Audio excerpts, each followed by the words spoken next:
Hi friends, welcome to our channel మా GK current affairs లో ఈ రోజు భాగంగా మనకి ఇంపార్టెంట్ టాపిక్ ఏంటంటే జూన్ 26 మా ఇదంటే అంతర్జాతీయ డ్రగ్స్ వ్యతిరేక దినోత్సవం జరుపుకుంటాం. ఇక అంతర్జాతీయ డ్రగ్స్ వ్యతిరేక దినోత్సవాన్ని ఇక్కడ ఐక్యరాజ్య సమితి ఎప్పటి నుంచి స్టార్ట్ చేసినట్టమా 2000 నుంచి ఈ యొక్క డేను జరుపుకుంటామా ఇంటర్నేషనల్ డ్రగ్స్ వ్యతిరేక దినోత్సవం. మనకు తెలుసుమా. అయితే ఇక్కడ ప్రపంచంలోనే రీసెంట్ గా కరెంట్ అఫైర్స్ అంటే 2023-24 ప్రకారం ప్రపంచంలోనే డ్రగ్స్ ప్రొడక్షన్ లో నంబర్ 1 దేశమ్మా ఏదంటే రష్యా. అదే విధంగా సెకండ్ దేశమ్మా ఏదంటే ఇరాన్ దేశం. మూడో దేశమ్మా ఏదంటే పాకిస్తాన్, మూడో ప్లేస్ పాకిస్తాన్ది. ఫోర్త్ వచ్చేసిమా ఏదంటే ఇండియా ఉందన్నమాట. ఇది ఇండియా ఉంది. అదే విధంగా ఇండియాలో డ్రగ్స్ ప్రొడక్షన్ లో నంబర్ 1 స్టేట్ వచ్చేసి ఏ రాష్ట్రం అంటే పంజాబ్ ఉంది. పంజాబ్ ఉంది. సెకండ్ ప్లేస్ వచ్చేసిమా ఏ రాష్ట్రం అంటే మహారాష్ట్ర ఉంది. మూడో ప్లేస్ మా ఏదంటే తెలంగాణ. ఫోర్త్ ప్లేస్ మా ఏ రాష్ట్రం అంటే ఉత్తరప్రదేశ్ ఉంది. ఏదంతో డ్రగ్స్ ప్రొడక్షన్ లో. అదే యొక్క డ్రగ్స్ ప్రొడక్షన్ లో నంబర్ 1 స్టేట్ వచ్చేసి ఇండియాలో మా పంజాబ్ లో ఉంది. ఇక్కడ మనకి ఎక్కువ సార్లు ఇండియాలో సెకండ్ ప్లేస్ ఏదంటే మహారాష్ట్ర డ్రగ్స్. అందువిధంగా ఆంధ్రప్రదేశ్ ముఖ్యమంత్రి నారా చంద్రబాబు నాయుడు గారు వచ్చేసి ఈ డ్రగ్స్ ని ఎట్లయినా మన రాష్ట్రాన్ని డ్రగ్స్ లేకుండా నియంత్రించాలని లక్ష్యం పెట్టుకున్నది. అందుకని మన రాష్ట్ర ప్రభుత్వం డ్రగ్స్ కోసం ఒక కార్యక్రమం లాంచ్ చేసిందన్నమాట. అదే విధంగా ఈ యొక్క డ్రగ్స్ కు ఎట్లయినా మన రాష్ట్ర ప్రజల యొక్క స్టూడెంట్స్ కానీ విద్యార్థులు కానీ ఈ యొక్క డ్రగ్స్ ని ఎట్లయినా వాళ్ళను ఎట్లయినా దారిలోకి రావాలని రాష్ట్ర ప్రభుత్వం నిర్ణయించిందన్నమాట. అదే విధంగా ఈ యొక్క ఇంటర్నేషనల్ యాంటీ డ్రగ్స్ వ్యతిరేక దినోత్సవం మనకి ఇంపార్టెంట్. అయితే 2025 వచ్చేసిమా థీమ్ వచ్చేసిందంటే breaking the challenges, prohibition and terminate and recognition for all మాట. అంటే ఇది ఇక థీమ్ వచ్చేసిమా 2025 యొక్క థీమ్ వచ్చేసి ఒకసారి మీరు నెట్ లో కొట్టిన ఒకటే ఇక్కడ 2020 యొక్క డ్రగ్స్ వ్యతిరేక దినోత్సవం యొక్క థీమ్ ఏమిటి. అందుకే మా ప్రపంచంలో రష్యా వాళ్ళు వచ్చేసి మన దేశం యొక్క ఒలింపిక్ గేమ్స్ అంటే మనకు 2024 ఒలింపిక్ గేమ్స్ కానీ 2021 ఒలింపిక్ గేమ్స్ రష్యాను ఈ యొక్క ఒలింపిక్ గేమ్స్ లో ఆడనీయలేదు. ఎందుకంటే ఈ యొక్క డ్రగ్స్ ఎక్కువ యూజ్ చేసినందుకు రష్యా వాళ్ళను ఈ యొక్క మెయిన్ ఇంపార్టెంట్ మా అది గుర్తుపెట్టుకోండి. నెక్స్ట్ మా అదే విధంగా వచ్చేసి మా ఇటీవల వచ్చేసి ఒడిశాలోని పూరి రథయాత్ర వచ్చేసి పూరి జగన్నాథ్ యొక్క రథయాత్ర వచ్చేసి జూన్ 27, 2025 లో ఆ రాష్ట్రంలో వచ్చేసి దాదాపు 3 days వరకు జరుగుతుంది. దాదాపు యొక్క పూరి రథయాత్ర అనేది ఏ రాష్ట్రంలో ఫేమస్ అంటే ఒక ఫెస్టివల్ జరుపుకుంటామా ఆ రాష్ట్రం వచ్చేసి దాదాపు 3 రోజులు జరుగుతుంది. అయితే ఇక్కడ దాదాపు వచ్చేసి 12 నుంచి 14 లక్షల మంది వచ్చే ఛాన్స్ ఉంది. అందుకని ఆ రాష్ట్ర సీఎం వచ్చేసి ఎవరంటే మోహన్ చర్మ మూర్ఖియా. అదే విధంగా ఒడిశా సీఎం గా ఎన్నోవంటే 15 సీఎం. ఆ రాష్ట్రానికి మొట్టమొదటి దళిత సీఎం.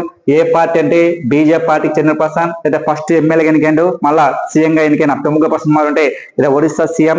అయితే ఒడిశా సీఎం అంత బిఫోర్ వచ్చేసి నవీన్ పట్నాయక్. ప్రైవేట్ సీఎం వచ్చేసి మోహన్ చరణ్ సీఎం గా ఉన్నాడు. అది మీరు గుర్తుపెట్టుకోవాలి. నెక్స్ట్ మా ఆంధ్రప్రదేశ్ ప్రభుత్వం వచ్చేసి గ్రామీణ ప్రాంతాల కూడా అన్నా క్యాంటీన్ ప్రారంభించింది.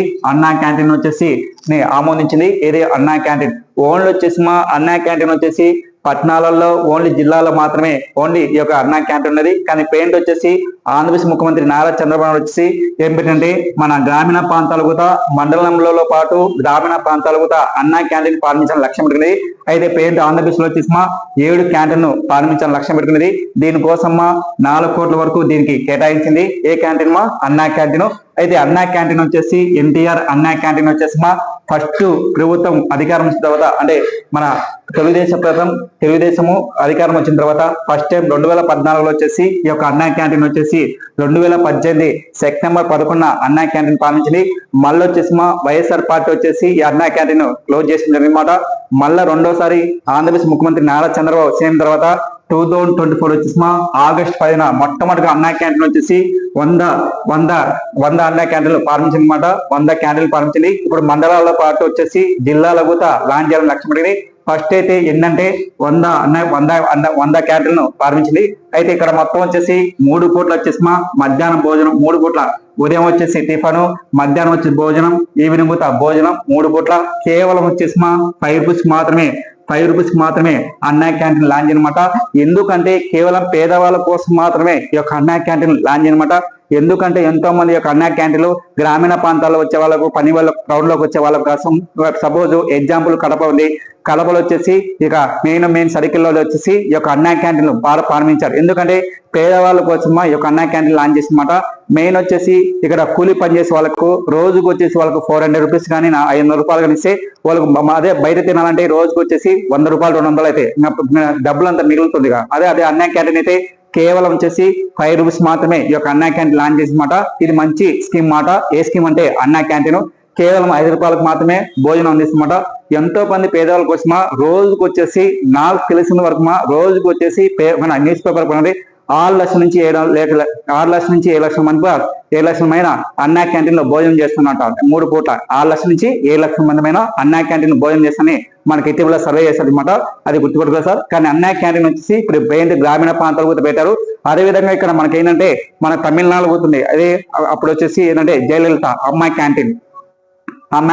అదేవిధంగా కర్ణాటకలో వచ్చేసి ఏంటంటే ఇందిరా క్యాంటీన్ అట్లా ఒక స్టేట్ ఒకటి. తమిళనాడు అయితే అమ్మా క్యాంటీన్, తెలంగాణ అయితే వచ్చేసి అంటే తెలంగాణ అన్నపూర్ణ క్యాంటీన్, అదేవిధంగా వచ్చేసి కర్ణాటకలో వచ్చేసి ఇందిరా క్యాంటీన్, అట్లా ఒక్కొక్క స్టేట్ లో ఒక్కొక్క క్యాంటీన్ అనమాట. అట్లా ఇక్కడ కూడా మన అనిపిస్తుంది అంటే ఎన్టీఆర్ అన్నా క్యాంటీన్ చాలా ఫేమస్ అది గుర్తుపెట్టుకోవాలి నెక్స్ట్ అదేవిధంగా రీసెంట్ గా వచ్చేసి 2025 వచ్చేసి బ్యాండ్ ఫైనాన్స్ నివేదిక ప్రకారం వచ్చేసి భారతదేశంలోనే అత్యంతగా విలువైన భారతీయ బ్యాండ్లు వచ్చేసి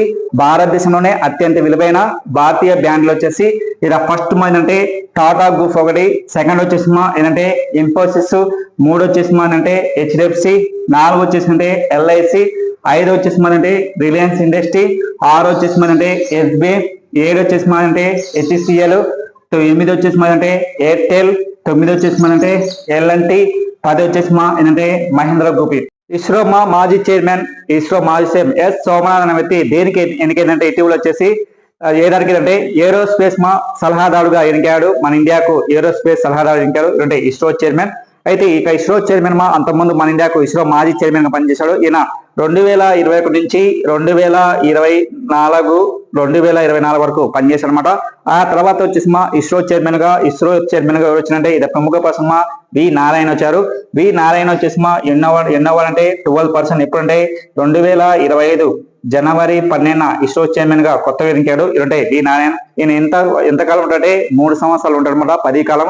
అయితే ఇక్కడ ఇస్రో ఫస్ట్ చైర్మన్ వచ్చేసి అంటే విక్రమ్ సారాభాయ్, ఇది సెకండ్ వచ్చేసి అంటే ఎంజి మీనన్, 3వ వాడు వచ్చేసి సతీ ధావన్, అదేవిధంగా 10వ వాడు వచ్చేసి కె శివాన్, 11 వచ్చేసి ఎస్ స్వామినాథన్, 12వ వాడు వచ్చేసి అంటే వి నారాయణ పేరు ఇస్రో చైర్మన్ ఉండడు. అయితే ఇస్రో అంటే ఏంటంటే ఇలా Indian space research organisation head quarter వచ్చేసి ఎక్కడంటే బెంగళూరు కర్ణాటక ఉంది. అయితే ఇస్రో మొట్టమొదటి చైర్మన్ వచ్చి విక్రమ్ సారాభాయ్. అయితే ఇస్రో ఎస్టాబ్లిష్ అంటే 1969 ఆగస్టు 10న ఇస్రో ఏర్పడమాట. అయితే ఇక్కడ విక్రమ్ సారాభాయ్ స్పేస్ సెంటర్ అనేది ఎక్కడుందంటే కేరళలోని తిరువనంతపురం ఉంది. అదేవిధంగా సతీ ధావన్ స్పేస్ సెంటర్ వచ్చేసి అక్కడ ఉంటే ఆంధ్రప్రదేశ్లోని తిరుపతిలో ఉందన్నమాట. ఒకప్పుడు విడిపోక ముందు నెల్లూరు జిల్లా ఉన్నది. పేరు వచ్చేసి సతీ ధావన్ స్పేస్ సెంటర్ వచ్చేసి ఎక్కడుంటే ఆంధ్రప్రదేశ్లోని నెల్లూరు జిల్లాలో ఉన్నది ఒకప్పుడు, కానీ పెయింట్ వచ్చేసి తిరుపతిలో అనమాట. మనకు గుర్తుపెట్టుకోవాలి సార్. అయితే ఇక్కడ మెయిన్ వచ్చేసి పెయింట్ ఇస్రో చైర్మన్ గా వి నారాయణ. ఎన్నో వాడంటే ఇక్కడ ఎన్నో పర్సెంట్ గుర్తుపెట్టుకోండి సార్, 12%. ఇది 2025 జనవరి 14న అపాయింట్మెంట్ అనమాట ఇస్రో చైర్మన్ గా. ఇది గుర్తుపెట్టుకోవాలి, మనకు important friends, welcome to Brahmam sir GK class. ఈ రోజు కరెంట్ అఫైర్స్ లో భాగంగా ఇంపార్టెంట్ టాపిక్స్ వచ్చేసి ఏంటంటే షాంఘై సహకార సంస్థ డిఫెన్స్ మినిస్టర్ సదస్సు ఎక్కడంటే చైనాలోని చింగ్డాంలో. అదేవిధంగా నేషనల్ స్టాటిక్స్ డే అదొకటి జూన్ 29 అనమాట. నెక్స్ట్ అదేవిధంగా ఉజ్జు చెస్ కప్ విజేతగా ఎవరు గెలిచారు. నెక్స్ట్ 2029 వరల్డ్ పోలీస్ ఫైర్ క్రీడా పోటీలు ఎక్కడవుతాయంటే ఇండియాలోని అహ్మదాబాద్ అవుతాయి. నెక్స్ట్ అదేవిధంగా ఆంధ్రప్రదేశ్ ముఖ్యమంత్రి నారా చంద్రబాబు త్వరలో వచ్చేసి అన్నదాత సుఖీభావ స్కీమ్ కింద మనకు అమౌంట్ డిపాజిట్ చేస్తున్నమాట రైతులకు. అయితే ఇక్కడ మెయిన్ వచ్చేసి ఏదంటే షాంఘై సహకార సంస్థ డిఫెన్స్ మినిస్టర్ మీటింగ్ చైనాలో వచ్చేసి ఎక్కడంటే చాంగ్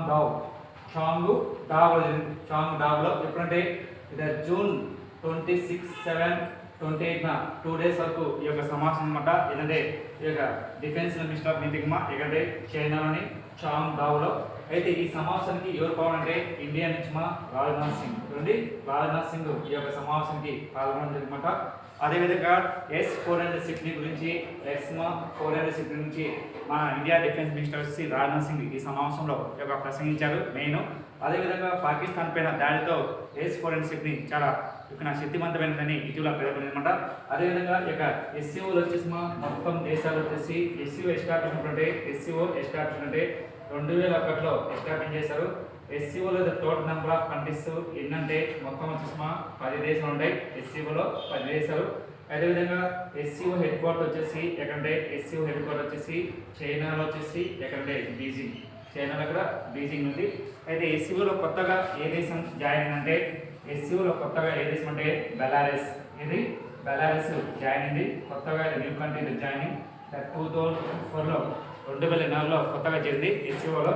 అయితే SCO వచ్చేసి హెడ్ క్వార్టర్ వచ్చేసి చైనాలోని బీజింగ్.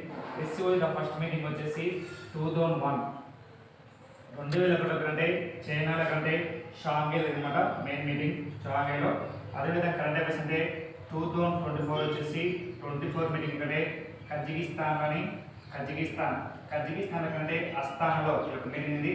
నెక్స్ట్ కరెంట్ అఫైర్స్ అంటే 2025 వచ్చేసి ఈ మీటింగ్ ఎక్కడంటే ఏ దేశం అంటే చైనాలో ఈ యొక్క మీటింగ్ మెయిన్ సరస్సు జరుగుతుంది అనమాట. మెయిన్ సరస్సు లాస్ట్ టైం వచ్చేసి మనకు లాస్ట్ జూన్ 24న ఒక మీటింగ్ అయింది. ఏంటంటే ఇక్కడ షాంఘై యొక్క భద్రతా మండలి సమావేశం. అది కూడా ఎక్కడంటే చైనాలోని బీజింగ్ ఉంది. ఈ యొక్క షాంఘై యొక్క లక్ష్యం అంటే ఉగ్రవాదాన్ని అణచివేయాలన్నమాట. ఉగ్రవాదాన్ని అణచివేయడం జరుగుతుందన్నమాట. ఉగ్రవాదాన్ని అణచివేయాలి. ఉగ్రవాదం మెయిన్ వచ్చేసి అణచివేయాలని లక్ష్యం పెడుతుందన్నమాట. SCO యొక్క లక్ష్యం అంటే ఉగ్రవాదాన్ని అణచివేయాలి. అదేవిధంగా నెక్స్ట్ యొక్క SCO యొక్క మొత్తం దేశాలు వచ్చేసి ఏంటంటే 10 దేశాలు ఉన్నాయన్నమాట. మొత్తం 10 దేశాలు. కొత్తగా ఏ దేశం అంటే బెలారస్ చేరిందన్నమాట. బెలారస్ అది గుర్తుపట్టుకోవాలి. నెక్స్ట్ అదేవిధంగా నేషనల్ స్టాటిక్స్ డే ఎప్పుడంటే జాతీయ గణాంక దినోత్సవం ఎప్పుడంటే జూన్ 29న జరుపుకుంటాం. అయితే ఎప్పటి నుంచి స్టార్ట్ చేస్తే 2000 నుంచి ఈ యొక్క డే జరుపుకుంటామన్నమాట. అయితే ఇక్కడ మెయిన్ నేషనల్ గణాంక దినోత్సవం యొక్క మెయిన్ వచ్చేసి ఎవరి యొక్క జన్మదినం అనుకుంటే ప్రముఖ పర్సన్ వచ్చేసి ప్రశాంత్ చంద్ర మరణబోస్ జయంతి రోజు ఈ యొక్క నేషనల్ స్టాటిక్స్ డే జరుపుకుంటాం. మనకు తెలుసు జాతీయ గణాంక దినోత్సవం ఎప్పుడంటే జూన్ 29 జరుపుకుంటాం. ఇది ఎప్పటి నుంచి స్టార్ట్ అయితే 2000 నుంచి ఈ యొక్క డే జరుపుకుంటాం అన్నమాట. అది గుర్తుపెట్టుకోమ్మా. నెక్స్ట్ 2020 వచ్చేసి ఒక కప్పు గెలిచిందమ్మా. అంటే ఉజ్ చెస్ కప్పు విజేతగా ఎవరంటే ప్రజ్ఞానంద గెలిచారు. ప్రజ్ఞానంద వచ్చేసి ఏ కంట్రీ వాడమ్మా? ఇండియా వాడు. ఏ స్టేట్ అంటే తమిళనాడు రాష్ట్రానికి చెందిన వాడు. అయితే ఇక్కడ ఈ యొక్క మ్యాచ్ వచ్చేసిమా ఏ దేశంలో జరిగిందంటే ఈ యొక్క మ్యాచ్ వచ్చేసిమా ఏ దేశం అంటే ఈ యొక్క మ్యాచ్ టాస్కెట్ అన్నమాట. ఇక్కడ టాస్కెట్ ఎక్కడండి టాస్కెట్లో ఈ యొక్క మ్యాచ్ అయింది. అయితే ఇక్కడ ఉజ్ చెస్ రన్నర్గా ఎవరు గెలిచిందంటే అబ్దుల్లా గెలిచాడు. ఏ దేశం అంటే ఉజ్బెకిస్తాన్ వాళ్ళు గెలిచాడు. అదేవిధంగా ఈ యొక్క చెస్లో ఎంతమంది మొత్తం ఆడుతుంటే చెస్లో 32 గదులు, 32 వచ్చేసి మొత్తం వచ్చేసి 64 ఉంటాయి. 32 బ్లాక్, 32 వైట్ ఉంటాయి. చెస్ ఏ దేశం యొక్క నేషనల్ క్రీడ అంటే చెస్ ఏ దేశం నేషన్ అంటే రష్యా అన్నమాట. రష్యా. అదేవిధంగా ఇటీవల వచ్చేసి ప్రపంచంలోనే 5 సార్లు చెస్ విన్నర్ వచ్చేసి గ్రాండ్ మాస్టర్గా ఎవరంటే ప్రముఖ పర్సన్ విశ్వనాథ్ ఆనంద్. అదేవిధంగా మార్క్ కార్సన్ వచ్చేసి 5 టైమ్స్. లాస్ట్ టైం 2024 వచ్చేసి చెస్ విన్నర్ వచ్చేసి ఎవరంటే బుకేస్ అన్నమాట. ఇది బుకేస్ గెలిచాడు లాస్ట్ టైం 2024 అయింది మనకు తెలుసు చెప్పడం లాస్ట్లో. అదేవిధంగా ఇంకోటి వచ్చేసి 2029 వరల్డ్ పోలీస్ ఫైర్ క్రీడా పోటీలు వచ్చేసి 2029లో మొట్టమొదటిగా తొలి ఆసియా దేశంగా ఏదంటే ఇండియాలో వచ్చేసంటే గుజరాత్లో ఈ యొక్క గేమ్ జరుగుతాయన్నమాట. ఏ గేమ్స్ అంటే పోలీస్ ఫైర్ క్రీడా పోటీలు. వరల్డ్ పోలీస్ ఫైర్ క్రీడా పోటీలు వచ్చేసి 2029 వచ్చేసి ఏ దేశం అంటే ఇండియాలో జరుగుతాయి. అయితే ఇక మ్యాచ్ వచ్చి ఫస్ట్ ఇదిగా వరల్డ్ పోలీస్ ఫైర్ గేమ్స్ క్రీడలు వచ్చేసి ఫస్ట్ మ్యాచ్ ఎక్కడ స్టార్ట్ చేస్తే 1985లో ఫస్ట్ యొక్క గేమ్ స్టార్ట్ చేశారు. అయితే ఇక ఫస్ట్ యొక్క 1985లో ఉంది. అయితే ఇక ఫస్ట్ మ్యాచ్ ఏ దేశం అంటే ఫస్ట్ మ్యాచ్ వచ్చి 1985లో అమెరికాలో జరిగిందన్నమాట. అమెరికాలో. అదేవిధంగా 2025 వచ్చేసి 21 మ్యాచ్ మా ఈ సంవత్సరంలో ఎక్కడుంటే అమెరికా జరుగుతాయి ఈ సంవత్సరంలో. అదేవిధంగా 2027 వచ్చేసి మా నెక్స్ట్ మన 2020లో ఉండే 22 మ్యాచ్ ఎక్కడంటే ఆస్ట్రేలియా జరుగుతాయి. ఈసారి మాత్రం 2029 మా ఈ యొక్క మ్యాచ్ ఏంటంటే పోలీస్ ఫైర్ కేడుకోవడం దేశంలో మొట్టమొదటిగా ఆసియా దేశం వచ్చేసిమా ఏ దేశం అంటే ఇండియాలో ఈ యొక్క గేమ్ జరుగుతామట, మనకి ఎగ్జామ్ అడిగే ఛాన్స్ అనమాట. అదేవిధంగా ఇక్కడ ఆంధ్రప్రదేశ్ యొక్క ముఖ్యమంత్రి నారా చంద్రబాబు త్వరలో వచ్చేసిమా రైతులకు అకౌంట్లో వచ్చేసి మనకు ఏ స్కీమ్ కిందంటే అన్నదాత సుఖీభావ కింద, అన్నదాత సుఖీభావ కింద, అన్నదాతమ సుఖీభావ కింద, అన్నదాత సుఖీభావ కింద ఈ యొక్క స్కీమ్ కింద రైతులకు వచ్చేసి ఎంతంటే ఎంతమంది రైతులు కంటే ఆంధ్రప్రదేశ్లో 47.77 లక్షల మందికి రైతులు తన అకౌంట్లో డిపాజిట్ చేసినమాట. అదేవిధంగా అన్నదాత సుఖీభావ మరియు వచ్చేసి పిఎం కిసాన్ కింద ఈ యొక్క స్కీమ్ కింద త్వరలో రైతులకు లబ్ధి పొందుతున్నమాట. అయితే ఆంధ్రప్రదేశ్ ప్రభుత్వం వచ్చేసి ఎంతమందికి లబ్ధి పొందుతుంటే రాష్ట్ర ప్రభుత్వం నివేదిక ఇచ్చిందంటే 47.77 లక్షల మందికి రైతులు తమ అకౌంట్లో వేసన్నమాట. మొత్తం వచ్చేసి 98% వచ్చేసి మొత్తం వచ్చేసి ఈ యొక్క తంబు ధర రైతులకు వాళ్ళ అకౌంట్లో డిపాజిట్ చేయడానికి లక్ష్యం పెడుతుంది. అయితే ఇక్కడ మైన్ వచ్చేసి రైతు భరోసా స్కీమ్ వచ్చేసి రైతు భరోసా స్కీమ్ సంవత్సరానికి వచ్చేసి 20,000 రూపాయలు 20,000 రూపీస్ 20,000 రూపాయలు వచ్చేసి రైతు ఖాతాలో అకౌంట్ వేసామట. ఇది 5 ఎకరాలు ఉన్న వాళ్ళకి మాత్రమే, ఎన్ని ఎకరాలు 5 ఎకరాలు ఉన్న వాళ్ళకి మాత్రమే ఈ యొక్క స్కీమ్ కింద వర్తిస్తున్నమాట. అదేవిధంగా స్టేట్ ప్రభుత్వం వచ్చేసి సెంట్రల్ గవర్నమెంట్ వచ్చేసి అందిస్తుంటే 6,000 ఇస్తుంది. దేనికి కిందంటే పిఎం కిసాన్ యోజన. మిగతాది వచ్చేసి 14,000 వచ్చేసి ఏ స్టేట్ ఇస్తుంటే ఆంధ్రప్రదేశ్ ఇస్తుంది. దేనికి కిందంటే అన్నదాత సుఖీభావ కింద. అయితే మొత్తం వచ్చేసి ఈ యొక్క మొత్తం వచ్చేసి 8 విడతలు అంటే 3 విడతలో అమౌంట్ వేసన్నమాట. ఫస్ట్ విడత వచ్చేసి ఎంతంటే 5,000, సెకండ్ విడత వచ్చేసి ఎంతంటే 5,000, థర్డ్ విడత అంటే 4,000, మొత్తం వచ్చేసి ఎంతంటే మొత్తం 14,000 రూపాయలు వేసారన్నమాట అకౌంట్లో 3 విడతలు. ఫస్ట్ వచ్చేసి ఈ నెలలో కానీ జూలైలో కానీ జూలై ఫస్ట్లో ఒక వీక్లో జూలైలో వేస్తారు. మళ్ళీ వచ్చేసి సెకండ్ వచ్చేసింది అక్టోబర్లో వేస్తారు. మూడో విడత వచ్చేసి ఇప్పుడంటే జనవరిలో 2020లో వేయడం జరుగుతుందన్నమాట. మొత్తం వచ్చి 3 విడతల్లో ఈ యొక్క రైతు అకౌంట్లో వేసన్నమాట. దేనికి కిందంటే పిఎం కిసాన్ యోజనతో పాటు ఈ 2 కలిపి ఈ యొక్క స్కీమ్ లాంచ్ చేసిన ఈ యొక్క స్కీమ్తో అమౌంట్ అంతా డిపాజిట్ చేసినమాట. అయితే ఆంధ్రప్రదేశ్ ప్రభుత్వం వచ్చేసి ఎంతమంది లబ్ధి పొందుతుంటే 47.77 లక్షల మంది రైతులకు లబ్ధి పొందుతున్నారు. అయితే అన్నదాత సుఖీభావ అంతకుముందు ఏముందంటే రైతు భరోసా ఉన్నది. మళ్ళీ అంతకుముందు 2014లో చంద్రబాబు సీఎం తర్వాత అంతకుముందు అన్నదాత సుఖీభావ ఉన్నది. మళ్ళీ జగన్మోహన్ వచ్చిన తర్వాత ఏంటంటే రైతు భరోసా మార్చారు. మళ్ళీ రీసెంట్గా చంద్రబాబు సీఎం తర్వాత రెండోసారి అన్నదాత సుఖీభావ కింద పేరు మార్చమాట. ఈ యొక్క అన్నదాత సుఖీభావ కింద ఎంతమంది పొందుతుంటే 47.77 లక్షల మంది రైతులు లబ్ధి పొందుతుందని మన రాష్ట్ర ప్రభుత్వం ప్రకటించిందన్నమాట. దీన్ని మనం ఏమి యాడ్ చేసుకోవాలన్నమాట. ఓకేనా. అదేవిధంగా పిఎం కిసాన్ కింద అయితే సంవత్సరానికి 6,000 రూపాయలు ఇస్తారు. మొత్తం వచ్చేసి పిఎం కిసాన్ కింద మన ఇండియా మొత్తం వచ్చేసి దాదాపు నాకు తెలిసిన వరకు 9 కోట్ల మందికి రైతులకు అకౌంట్లో లబ్ధి పొంది ఇది కేవలం తెల్ల రేషన్ కార్డు ఉన్న వాళ్ళకి మాత్రమే మరియు 5 ఎకరాల్లో ఉన్న వాళ్ళకి మాత్రమే ఈ యొక్క స్కీమ్ కింద వర్తిస్తుందన్నమాట. లాస్ట్ టైం మనం అమ్మఒడి పథకం కూడా రాష్ట్ర ప్రభుత్వం 15,000 రూపాయలు అమౌంట్ కూడా డిపాజిట్ చేస్తామన్నమాట. ఇవన్నీ మనకు స్కీమ్ గురించి ఖచ్చితంగా సపరేట్గా క్లాస్ కూడా చెప్తాం. ఓకేనా. Thank you. అదేవిధంగా మన ఛానల్ చూసే వరకు ప్రతి ఒక్కరికి లైక్ చేయండి, షేర్ చేయండి సార్. ఓకేనా. Thank you very much.